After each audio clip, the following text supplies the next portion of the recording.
TV. I am your host, Kenai Andrews, and we have a great show for you tonight as we have actor Kurt Yu from the hot movie By Night's End here with us to talk about the movie and all things mixed martial arts.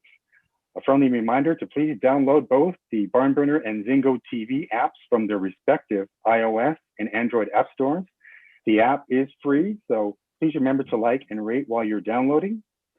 Zingo TV is also available on Amazon Fire and Fire Sticks, Google Chromecast, Roku and Roku Sticks, and all smart TVs from 2016 and forward. All right, Countdown Nation, as you know, I am also the editor-in-chief of MMA Crossfire, and we have a special guest here today, Kurt Yu. Kurt is here from, I believe, Atlanta, is it? Yes, sir. Atlanta, Georgia. How you doing today, Kurt? I'm doing very good. Where are you guys, actually? I'm in Toronto. Toronto. Yeah, I'm in Toronto, and Cass is in Newfoundland. Labrador. I'm very north. Very cool. Way north. Yeah. Well, all of you are way north of me, so. Yeah. Yeah. Yeah, it's we the north over here. Very cool. But yeah, let's get into this movie By Night's End here, which was released October 6th, I believe, on to video on demand. So it's available on Amazon and platforms like that, digital platforms. It stars you, Kurt Yu, and of course Michelle Rose, who we just had on the Waxman Report previous to the show, and of course Michael Aaron Milligan. The three of you are starring in that film. I guess my first question, Kurt, is, can you share your decision-making process into, accepting the role and how it all came about? Yeah, sure. So I think we should start from the beginning of how I even met Walker, who was our writer and director. I had accepted an unpaid, like not an infomercial, like a public service announcement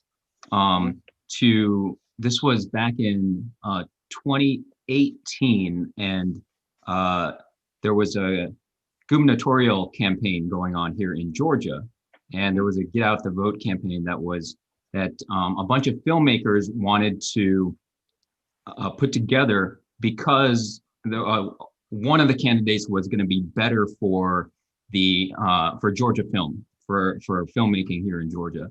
And so we were trying to get some PSAs out there. And so a bunch of Georgia filmmakers and actors and stuff like that got together to try to, I'm sorry, my dog is just trying to, I'm trying to keep her calm on my lap. and she's like not having it. She wants to get up. But so a bunch of these filmmakers and actors and stuff like that all got together. All of it was unpaid, and we just wanted to put these ads out there. And that's where I met Walker. I think there were a total of 4 different commercial spots that were filmed, and I was in one of them. And I think we didn't even audition for it. It was just they went off of who people knew, and they just paired us up with certain directors. So I met Walker on that little commercial, and I was playing like a news anchor, and we were kind of doing a little bit of a parody of a news show.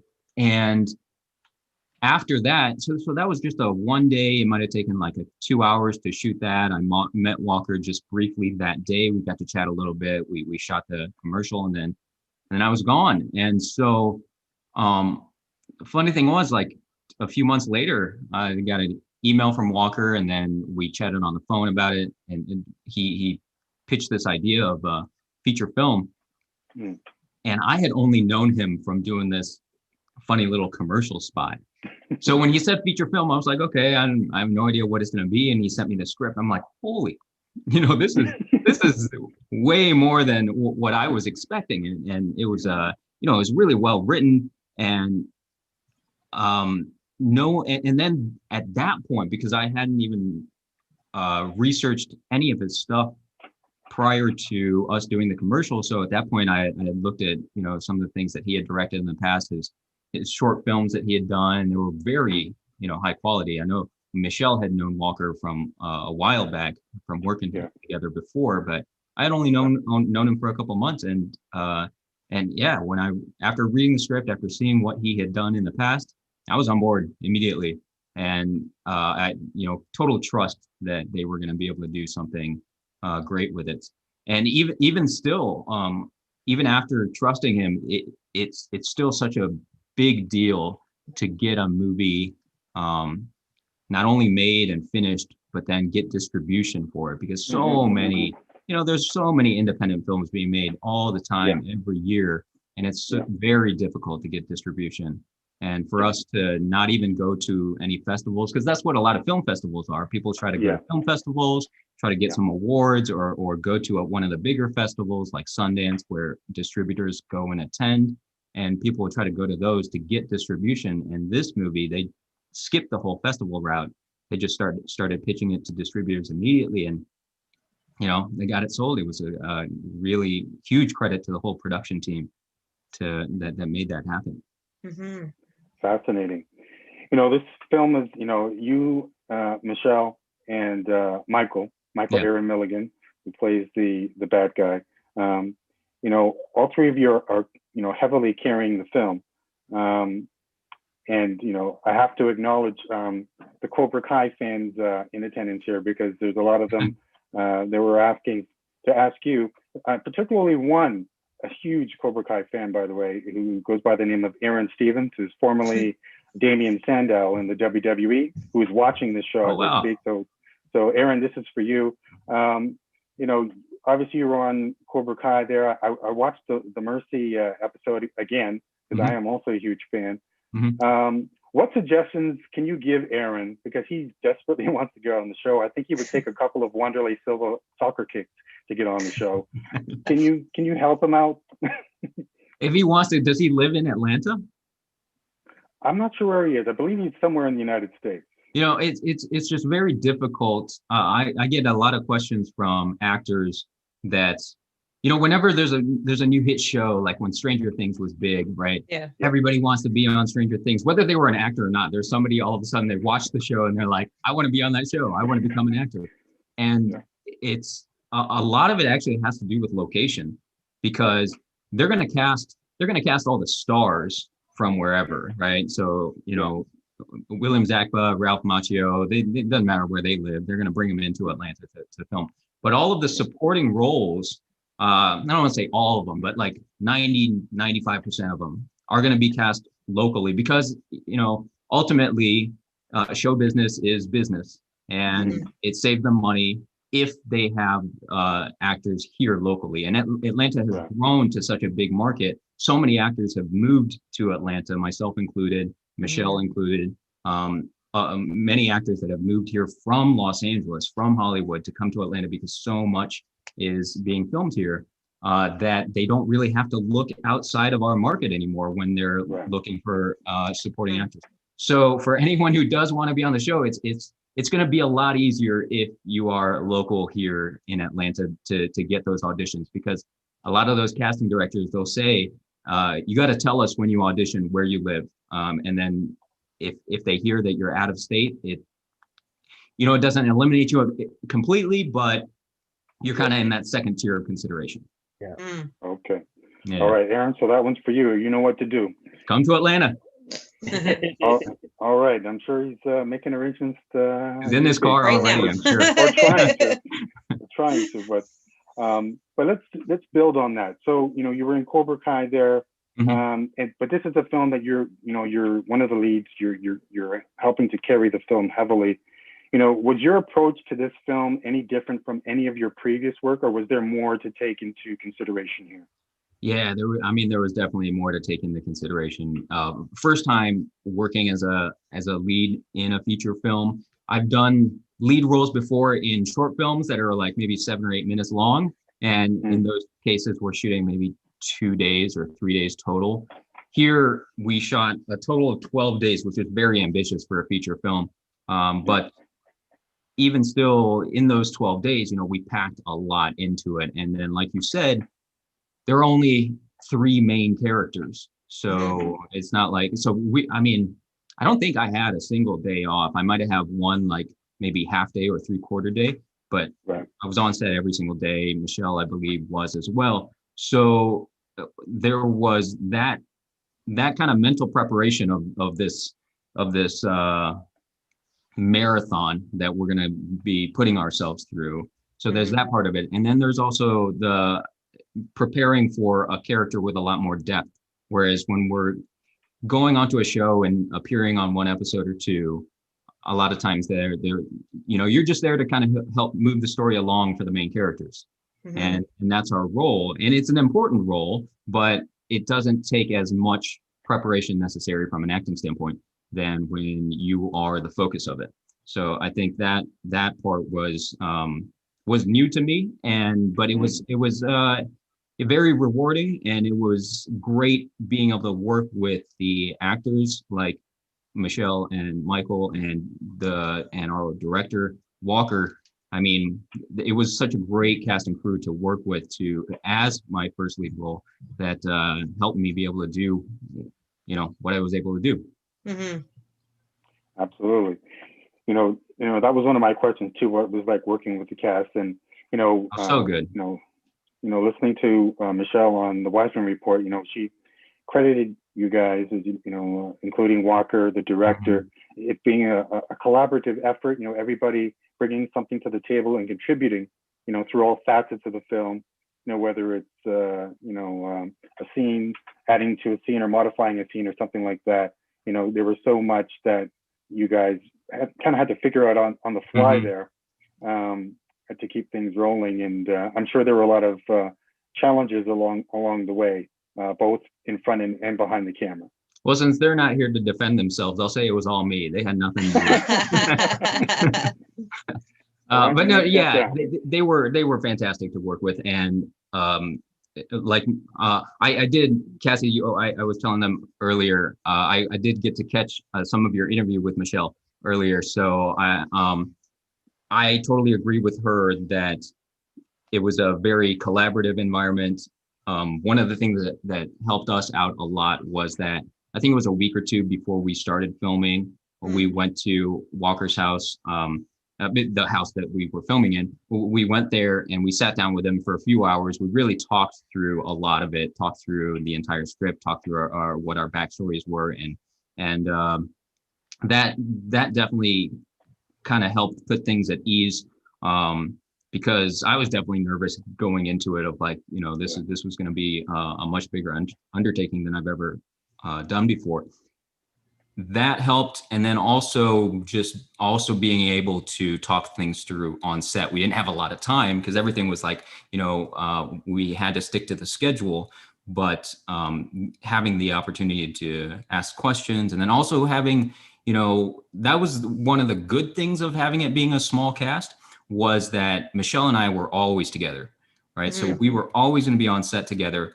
Anytime that something was confusing me or confusing her, we'd always just reach out to each other. So instead of just trying to figure it out ourselves, we could always bounce ideas off each other and chat about things, because things are always going to come up. Questions are always going to come up, and it worked out really well. It worked out super smoothly. I was honestly surprised by the time we wrapped completely how few hiccups that we had. Of course there's going to be problems here and there with every production, but there was nothing major. Everything, we were able to stick to the schedule every single day for the full 12-day shoot.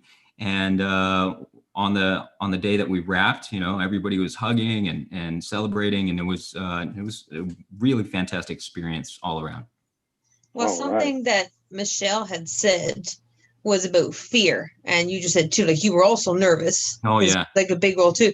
But something that I think that speaks true for life in general, and for people who embrace that fear factor, is when you're under the pressure, you tend to perform better.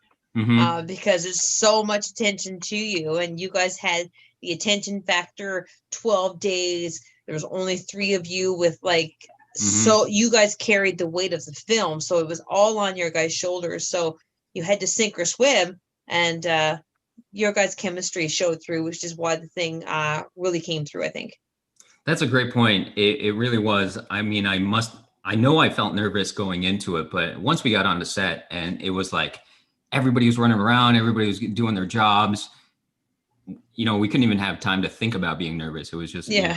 Get right into it. And I really do credit, that was my first time meeting Michelle too. So I credit like if we had on-screen chemistry, it was a lot of it due to the fact that, Walker, our director, put us in a great position where we, could be together a lot. We were forming a relationship just as people first before as actors. And that definitely helped a lot going into the movie.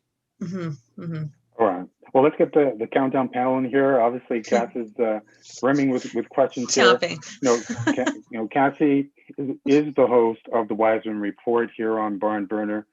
She's also well versed in the martial arts of Hapkido, Muay Thai, and Taekwondo. Trained in South Korea. She's also a registered massage therapist there in Labrador, Newfoundland. Cassie, thank you so much for being here with us today. Thanks for putting up with me. Of course, my pleasure. And of course, we have Noel Quab, the host of Knockout here on BarnBurner. He's also a certified boxing coach at Boxing Ontario, where he trains elite, amateur, and professional athletes.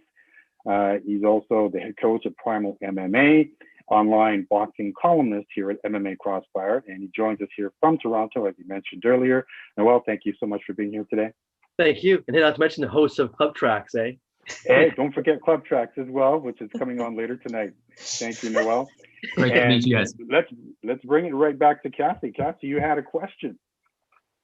Yeah. So I was reading an article about you, and it said in June of this year, you went back to your acting school, and you taught a course. Is that this year?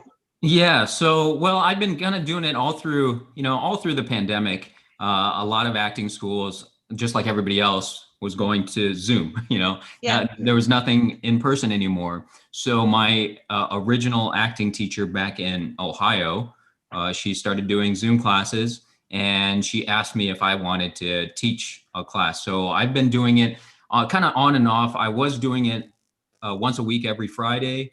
And now it's gone to more about once a month, maybe twice a month.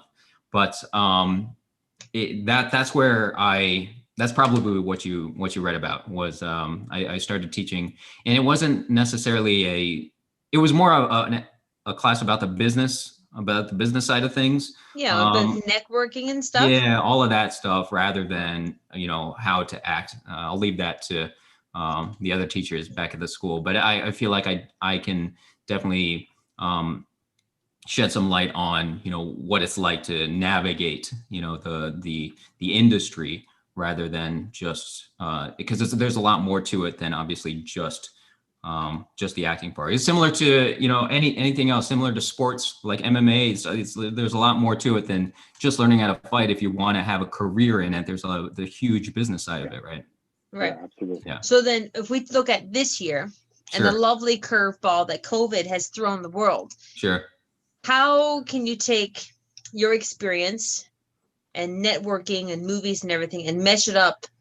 Is there anything new that people can do now to kind of network themselves? What's a hot trigger that people should be doing or something else, like to really get their name out there, to get recognized? Yeah, 100%. I mean, I think one of the silver linings to what happened here with the pandemic is that everybody is on Zoom now. Mm-hmm. So all of the,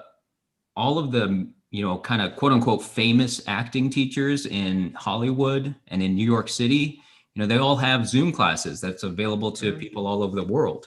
So anybody can jump into an online acting class that, I don't think it's necessarily a replacement for in-person. I think in-person classes are always necessary. I tell a lot of people, people ask me a lot of questions about how they can get into acting, and they'll talk about how they've read acting books and they've watched YouTube videos about acting, and this type of stuff. And I tell them a lot that it's a lot like, it's a lot like boxing, or a lot like martial arts. in general, Yeah.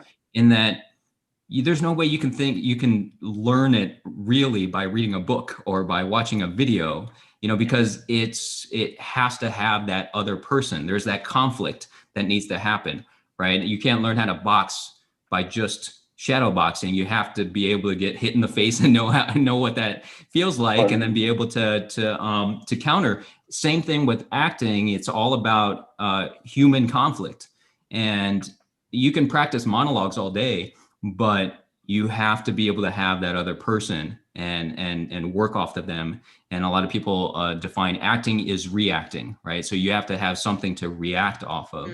Otherwise, there's you're not really doing anything. So back to your original question, I think that's why I think it's really important for people to jump into acting classes. And because of the pandemic and everybody being on Zoom, it's a whole nother avenue that's available for people now to get into online classes from all kinds of teachers all over the world. I mean, you can take classes from people in different countries. Yeah, very good. Yeah, completely agree. Yeah, we had a few fighters on, and they own their own gyms, and they're trying their best, like everybody else. They're now doing online coaching as best they can. Again, just to keep that connection with the people, and to still try to keep people interested in the art forms and of the such. Yeah. Well, what's nice about it, hopefully, is that, I think the acting classes are similar, but would it be great if once everything gets as close to back to normal as possible and their gyms can reopen back up, they could still have that online side, right? Where they have people that they're coaching in other states or other countries or wherever. Right. And that might be a secondary income for them that they never would have had had this never happened. So could be a silver lining. There we go. Silver linings. I like it. Okay. Over to you, Noel. All right. Very good. Nice to meet you, Kurt. Nice to meet you too. Yeah. Pleasure. I think I should go back to really for you. How did you basically get involved in acting? What kind of inspired you to take this step, this pathway? Well, so I got into acting by getting a degree in computer science, like most actors do. That's right, prerequisite right there. Right. So yeah, I got into acting pretty late in life. I went to college at an engineering school. I got my degree in computer science and engineering, and then I worked full-time as a software developer for a while. I even got my my MBA because I was, just doing the whole corporate world thing. Yeah. And so at that time, so this was early 2000s or mid 2000s. And I was in Cleveland, Ohio. I was working a corporate job. My best friend from high school was also working a corporate job in the same city at the time. We would, and we used to get together after work all the time, and we would go to happy hours, but that just got kind of old. And we just started looking for things to do after work.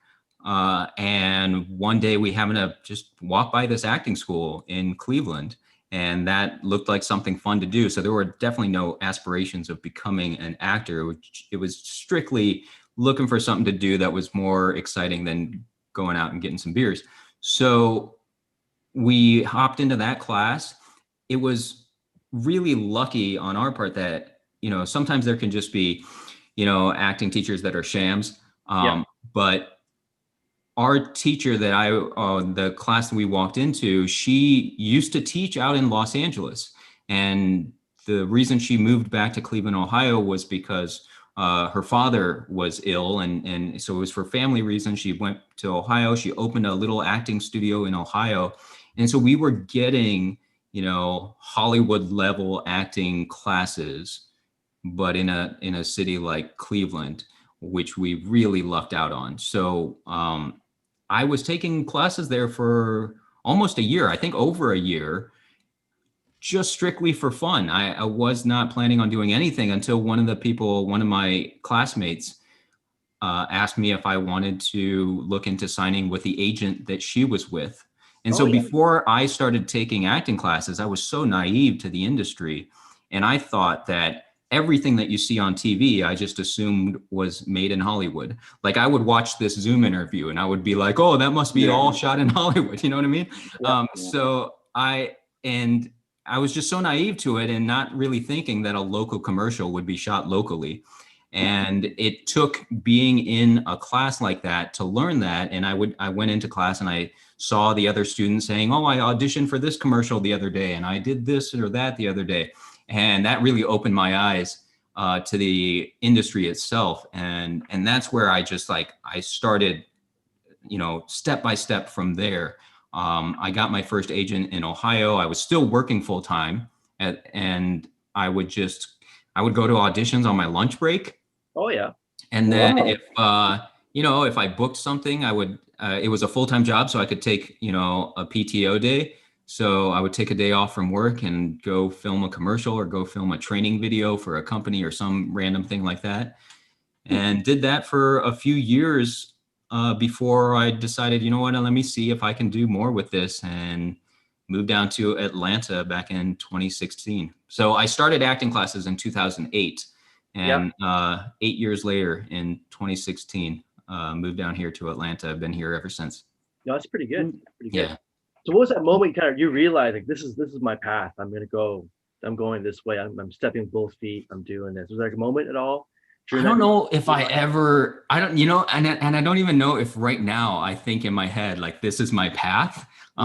Because part of, everybody feels like the imposter syndrome. And a part of it for me has always been that I see so many of my friends in my acting classes that, this was their dream since they were like 3 years old, since before they could talk, they wanted to be an actor. And I wasn't that, right? So in the back of my mind, I'm always thinking like, is this, that imposter syndrome kind of kicks in. So I think when I made the decision to come down here to Atlanta, a lot of it was fueled by, I don't know yet if this is the thing that I'm going to love to do for the rest of my life, but I do know that I love it more than my software job. So I think so. So I'll be happy to try to do more of this and get away from sitting at my desk all day. So that's what drove me to coming down here. And honestly, at this point, looking back to, I think my last software job that I had was in end of 2013, 2014. That seems like a completely different lifetime now.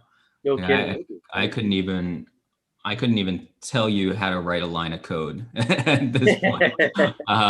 And I wouldn't trade it for the world. I think it's been a great decision for me to do this, and I'm super happy with it.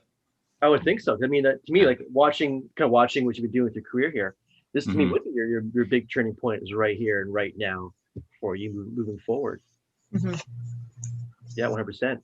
Hey, over So I asked Michelle the same question, and it was in regards to all of the tiny spaces you guys were climbing around, the fight scenes. There was a lot of action going on through the movie. And then that was before I knew that you guys shot this thing in 12 days, 10, 12-hour days at that. So what did you physically do to help prepare yourself for all of this? So luckily, I know you've seen the movie, so luckily you know that Michelle does a lot of the heavy lifting in terms of the I didn't want to go out there and say it, Kurt. So I didn't have to do too much physical preparation. I think, hold on, I'm going to move my dog and see if she'll behave. She's been sitting on my lap this whole time. Michelle definitely had all the big stunts and fights and all that type of stuff. I thought it's funny that you interviewed her first. I think it would have been better to start with me and just talk about some of the little things, and then get to her and talk about all the exciting things, because I can talk about what it was like to be bloody on the ground. or at gunpoint there. That was at gunpoint, yeah. Those were some fun moments, and I grew up watching action movies, so to be in a part of an action movie, even though I wasn't like the action star, to be a part of the action movie and see it all happen in front of me, you know, even if I wasn't in the scene, I was still in the house and I was watching everybody perform, and it was incredible. And I think that, I know Michelle has talked about this before, that, you know, doing action right in movies and in TV shows is an art form in itself, you know, to make it look real. And it's gotten, you know, the bar is just being raised every year with like John Wick, right? So that is a total, you know, art form in itself. And seeing a lot of the people like Michelle and a lot of our other actors who have a ton of stunt background, you know, a lot of stunt experience, seeing them put their craft to work on camera was a real treat for me to see. I think I went completely off topic from your question, Cassie. But, no, I love it. I love it. So I'll piggyback off of all of that. Sure. Piggyback off of that. So then, as you're watching, because Michelle was the G.I. Jane of this movie. So then, I mean, and that's us watching it through the screen. So then to be there, bolted onto the floor, and watching everything happen, what was something that, like, as you're watching all of this, but you are in the movie, just not in this frame, what's something that you took and learned from it as an actor yourself? I definitely took away the thought that I am not going to be a stunt person at any point in my career. I think, you know what? It's probably something I would have been excited doing like maybe 10 years ago. But at this point, I don't think I want to start doing stunts at this point in my career. But maybe 10 years ago, it would have been something that would have been fun, and perhaps it would have evolved into something. But I leave it to the professionals. Like I said, you know, it's definitely a craft, right? And they've been working at it for years. And I watch them. I watch our amazing stunt coordinator and fight coordinator. You know, for them to talk through their fight is very similar to, you know, a director and actors talking through a scene. So when it was really cool watching them do that. You know, it was definitely a learning experience. But like I said, one of the things I learned was that, you know, I'll leave it to them. I don't think I'm going to be doing it anytime soon. One part of the movie, I think it was the major jump. I jumped in the movie because I just didn't know where it was going, and you kind of caught me off guard. It was during one of your parts. It was the addict. Yeah. Honestly, you were just talking, chatting, you know, you guys were having a moment. It was fine. And suddenly you were gone. So how far was the pull through the attic there? Yeah, so that was my one big stunt. And that's the one that made me jump. Yeah, well, the great. So, in other words, I was better than everybody else in stunts in the movie. You're welcome, Kurt. The pull was not too far. I mean, it was because we had a really experienced, you know, stunt crew and people who knew what they were doing. Safety was a huge thing on set. So it was, the funny thing is, because we shot this well over a year ago, almost 2 years ago now, you know, I have a hard time remembering some of the things. There was one interview I did where I talked about something, and then after the fact, I was like, oh, that was completely wrong. I totally misremembered what had happened. But I do remember we had rigged up a platform for me to just get pulled onto. And the actual pull through that attic door was much slower than what you see in the movie. So they are able to do with some, you know, camera tricks and that type of stuff. And it looks great. They made it look fantastic. And I do remember on the day, it took a lot of planning, just like everything else, but we got the shot right. And then in editing, they made it look great. Yeah. You know, see, and it was the one that made me jump. So, Kurt, Yeah. you're downplaying your stunt abilities. I think maybe one per movie is what I'll do. I'm not gonna go all Tom Cruise at this We'll point. start small first. It's okay. Yeah, right. Over to you, Noel. Sure. I'm still impressed by the fact that you did this movie in 12 days. That's phenomenal. It really is. I've never heard it before, actually, all my life about movie making. That's honestly, yeah. I think the only other movie that I've heard of, that I've read stories about or something like that, was this horror movie that I read had shot in 11 days. But it's such an ambitious thing to try to shoot that much. Most, a big Hollywood production that has the budget will take at least 30, 40, days. They're shooting maybe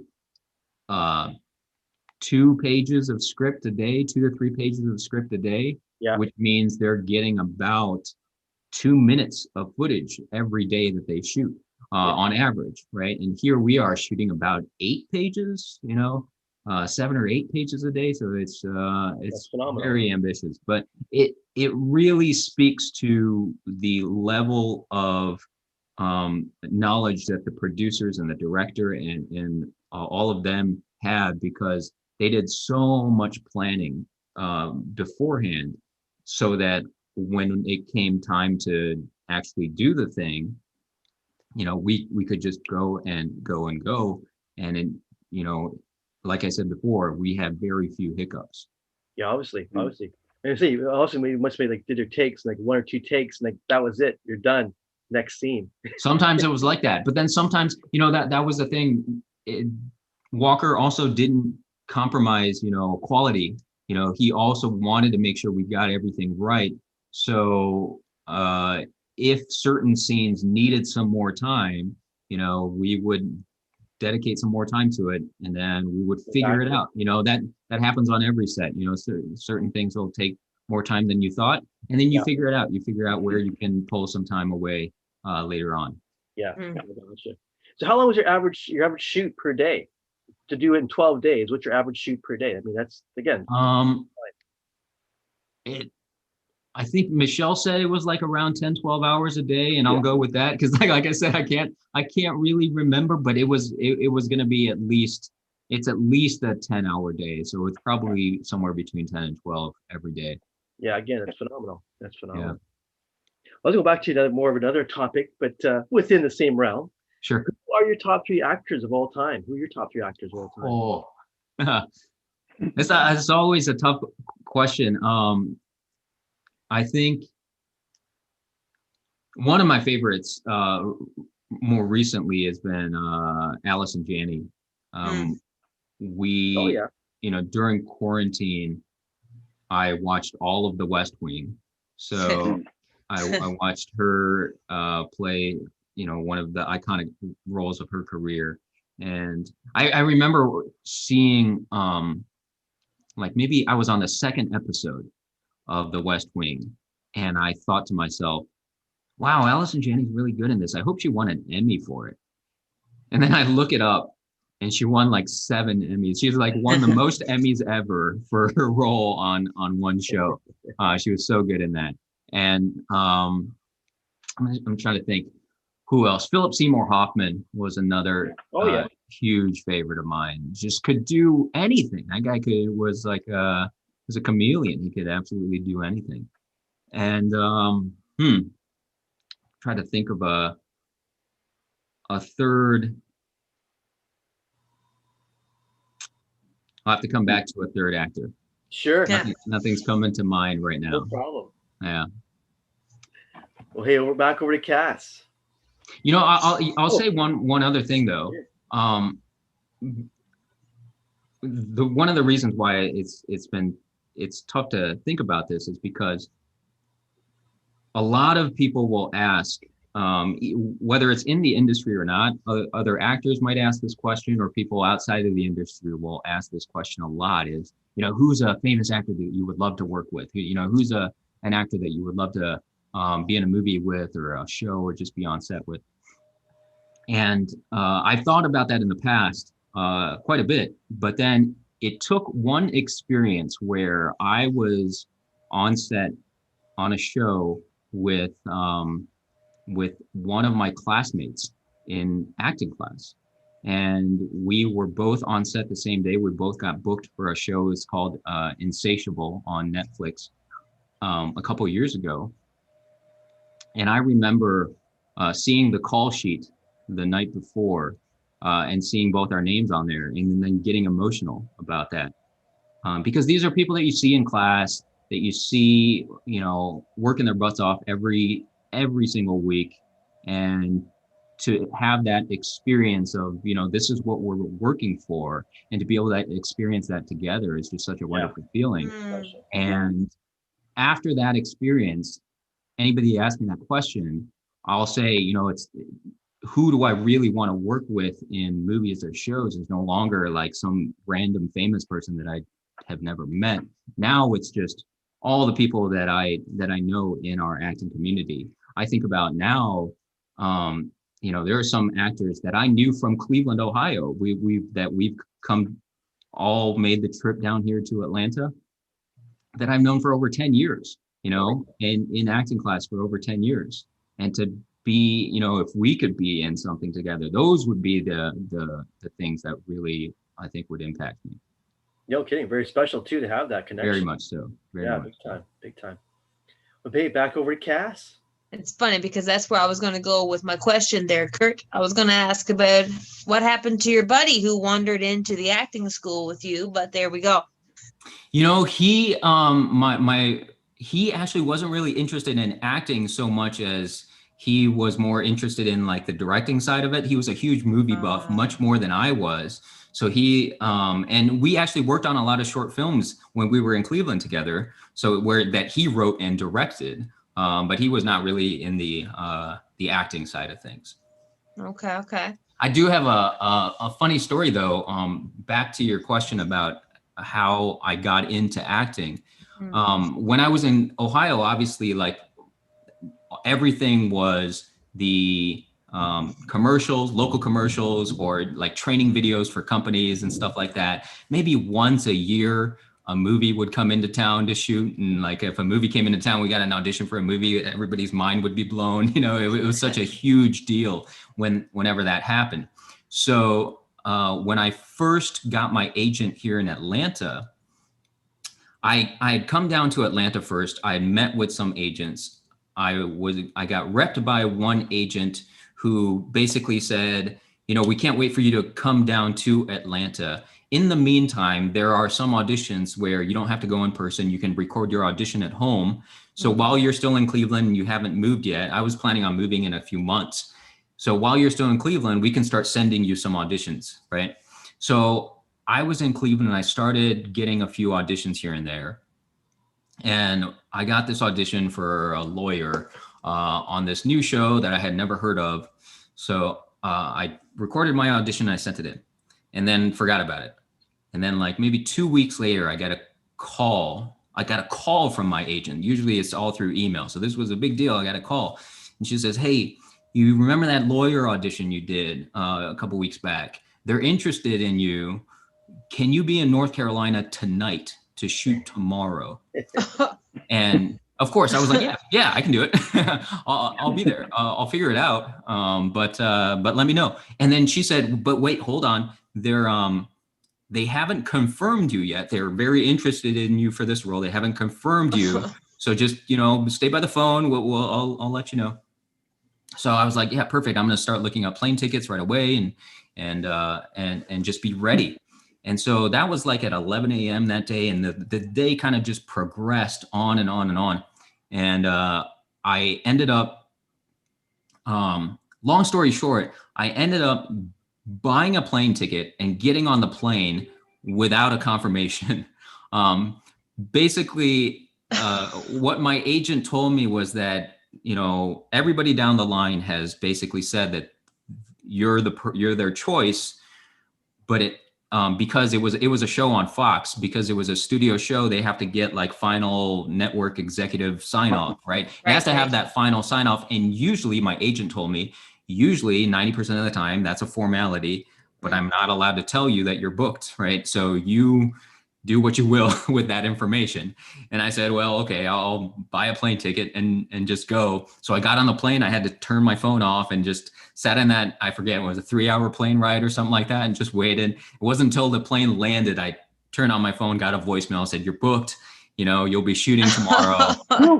So that was a show called Shots Fired. It was it was a mini series on Fox about a police shooting. And once I got to my hotel in North Carolina, I got my call sheet for the next day, and there was my name. And then right next to me were Richard Dreyfuss and Helen Hunt, 2 Oscar winners. Wow. Wow. So my first ever TV show job was going to be just me and 2 Oscar winners. So talk about like how nervous you could possibly be. And then that's the other thing with when we talk about imposter syndrome. I mean, I don't know any other industry where, you could be pretty new and then you just get thrown into the people who are at the very top of the mountain. Yeah. And you are both doing the same job of acting, right? Yeah. So to be sitting in that room across from the 2 of them was just a surreal and crazy.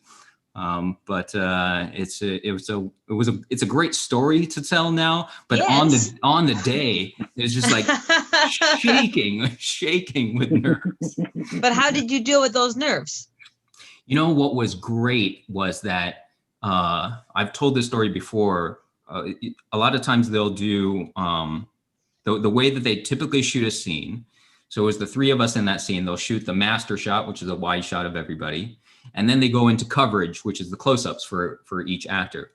Luckily for me, the director, whether it was by chance or by choice, he went to Richard's close-up and Helen's close-up, and then finally to me at the end. What happened during their close-ups is that both of them at some point during during filming, both of them flubbed their lines at some point. And that took so much pressure off, because if they had nailed it every single time, and then it came to me, and I would have felt so nervous if I, screwed up a line. But that's one of the things about being so new now. I try to tell people, and I'm sure I heard this when I was a new actor, but it's hard to just hear something and learn it and internalize it. But, screwing up a line on set, on a movie set or a film set or a TV set is totally normal. It's so different than a play, because in a play you had a month of rehearsal and, there's no second take or whatever. But on a film or TV set, it's so normal that, when someone screws up a line, it's just like, all right, let's do it again, and nobody's like, oh, you were terrible, but that's what a new actor on set, that's everything going through our head is, how much do they hate me right now? Well, yeah, of course. Of course. Well, that's an awesome story. Okay, back over to you, Noel. Thank you. Well, yeah, there's one more question for you. I was going to ask you really quickly, what's your thoughts on Conor McGregor taking on Manny Pacquiao? What are your thoughts, sir, being an MMA fan? I mean, it's cool to see Conor really be able to capitalize on his stardom, right? That's because there's so much more money in boxing, and to be able to take his fight with Floyd, and then now to be able to set up is it finalized, his fight with Manny? Yeah. Okay. Done deal. And to be able to do this with Manny, I think he's got a better shot with Manny than with Floyd. I'm a bigger Manny fan. I'm a bigger, when Floyd and Pacquiao fought, I was pulling for Manny, but I do think, because Floyd's such a defensive fighter, he could really, he dictated the whole fight. I still think it's going to be tough to go against, a professional lifelong boxer, even though Manny is up there in age, but still it's going to be very difficult. But I do think he's got a bit more of a chance than he did with Floyd. Yeah. Yeah, But that'll be exciting. I'm glad to hear that it's finalized. I'm excited to watch that for sure. Yeah. no, definitely. What are your thoughts on it? Well, to me, it's going to be Floyd kind of just let Conor swim with them because he's an entertainer. Yeah. He's a boxer. He's there for entertainment. But Pacquiao is there for a different business. He's actually there to show you, no, like I'm Manny Pacquiao, and this is what I do. So it's gonna be a totally different fight as far as the approach. That's how I see it. So you think Manny's gonna knock him out early? He's trying to finish him off fast. Yeah, I think 4 to 5 rounds gonna finish him off. Probably within, within then at the same time, because he is so aggressive, and you know, in the Floyd Mayweather, because he is so defensive, it forced Conor to come forward and to be the aggressor. Versus with Pacquiao, it could get dicey. I think Pacquiao is going to win, but it could get dicey because he's so aggressive. He's going to come forward wanting to make you got to realize too, like Conor could catch him with a counter. Conor doesn't know how to really throw shots properly. You only got to connect once. He's not a solid striker. It comes to boxing. But a solid straight left, I think. I'm just saying. I'm just being a devil's advocate. I think Pacquiao will win, but yeah. But you come in southpaw against orthodox fighter because he is Pacquiao's southpaw. It's a different approach. Yes, different style too. His cross, he's walking basically Pacquiao's cross much easier than people realize. He's southpaw against orthodox fighter. Different ball game. We shall see. Guys. We shall see. We'll have to leave it there, guys. We're almost out of time here on the show. Oh no, it was so fun. That's a lot of fun. The time is just flown by here on TKO Countdown. Kurt, I want to thank you so much for being on the show today. Maybe next time we'll get into some stories on Wanderlei Silva there. It was an amazing promo that you provided for today's show. I met him one time. I met Wanderlei in Las Vegas when Pride came to Las Vegas for the first time. All right, we'll have to hear that. Save that story for next time because I definitely want to hear that one. Thank you so much. By Night's End, the movie. Check it out, everyone, on digital platforms everywhere. I want to thank everyone for watching the show today. A friendly reminder that TKO Countdown can be heard on the BarnBurner Radio Network in all of its 122 platforms.